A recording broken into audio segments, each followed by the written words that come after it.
Hapon po sa ating lahat. Ako po pala si Kirby, isa sa mga kaibigan ni Andrea.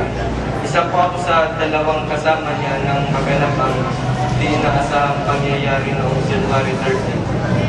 Ang pensa pong January 30 ay hindi ko basta makakalimutan sa ang araw na kung saan naputol ang makakapasa na naming pagsasama bilang magkaibigan ni Andrea.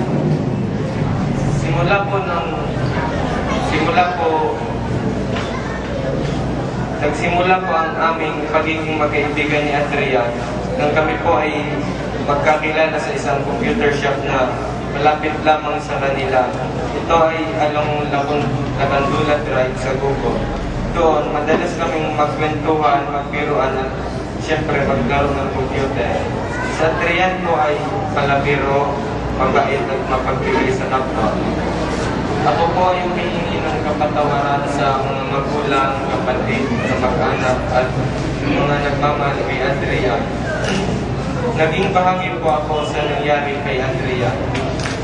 Nang araw pong yun, galit sa akin ng aking magulang dahil may nagsumbong sa kanya na may nakakita sa akin na mabilis na naman daw akong magpatakbo ng motor.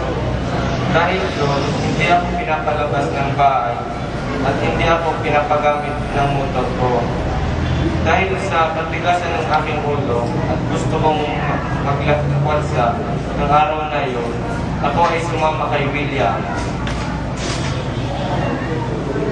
Since wala nga akong magamit ng motor, ako ay nanghiram ng motor. Masaya kaming nagmumotor ni William hanggang makarating kami sa Linyon Hill. Doon namin nakita si Andrea. Nagkakwentuhan kami ng sandali at nais niyang sumabay sa amin. Hanggang sa anyayahan niya kami na samahan siya sa daraga kasi ipapaayos niya ang muffler ng kanyang motor.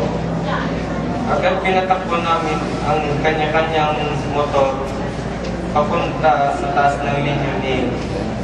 Pagkatapos noon, bumaba na rin kami. Ako po ang nauna sa kanila nang medyo malayo-layo na ako at napansing hindi na sila nakasunod sa akin. Ako ay hihinto at hinintay sila. Nang ako ay mainip ng kahihintay, nagdesisyon po akong bumalik at alamin kung bakit. Papunta na po ako nang makasalubong ko si William at sinabihan ako ni William na na-aksidente si Andrea. Tumuloy kami pabalik at nakita ko nga si Andrea na nakahiga at may dugo na sa ulo. Bahagya po akong natulala, hindi makapagsalita at takot na takot. May nagpakilala po sa amin ng doktor daw sa PRTS at sinabing patay na si Andrea.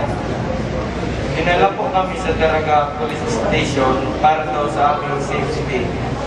Bago po ang araw na maganap ng aksidente, kami po ay nagkita-kita ni Andrea sa computer shop.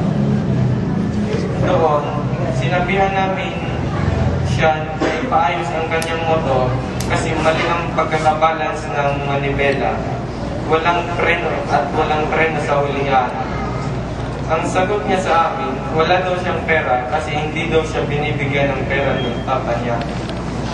Nakakalungkot po na mawala si Andrea sa amin bilang isang kaibigan at isang anak sa kanyang mga magulang.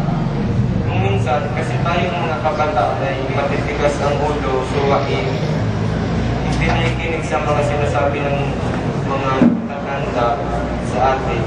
At kung minsan, hindi ginagalang o nawawala ng paggalang sa ating mga magulang. Sana po, tayong mga kaibigan ni Andrea, kung merong awa, paggalang at mapagmahal sa ating mga magulang, sundin po natin ang mga payo nila. Tunay po na magandang kapakanan ang hangad nila para sa atin. Ang pagkawala ni Andrea ay naging halimbawa at salamin para po magbago ako. Makikinig na po ako sa mga sinasabi ng mga nakakatanda sa akin, lalo na po sa aking mga magulang. Hindi na po ako magmumotor kung maalat at palaging palagi kong maaalala si Adrian at ang nangyari sa kanya. Ako at ang aking mga kaibigan, kamag-anak at kapamilya, kami po ay taus-pusong naikiramay sa pamilya ni Adrian. Sana po matanggap na natin ang kanyang pagkawala at ipagpatuloy ang pagdarasal para sa ikatatahimik ng kanyang kaluluwa. Adrian, salamat. I will miss you. Hindi kita makalimutan. You're the best. Paalam. Pasensya pong maikli lang. There is an appropriate time to everything and a time for every affair in heaven. Losing someone is one of the most sorrowful moments in our lives. It's very hard for us to be in this kind of situation. To you and Adrian, I ask forgiveness from you and your bereaved family if ever I've done wrong from you. My family also feels the grief of losing someone whom you've been for quite a long time, of which your family feels right now. As I bid farewell to you, Adrian, my heart grieves because I will miss you being one of my friends who's been so good to me. When you're still here in this world of ours, we really became good friends. When we met that accident last Sunday, I never left you. I know if I'm on your shoe, you'll do the same for me. I will miss your presence, not only in my life, but for all of us. But in faith, I believe you're in God's warm embrace and is more blessed with His peace, joy, and eternal serenity. On behalf of my family, we are praying for the eternal repose of your soul, as well as your eternal happiness in heaven. Paalam, Adrian.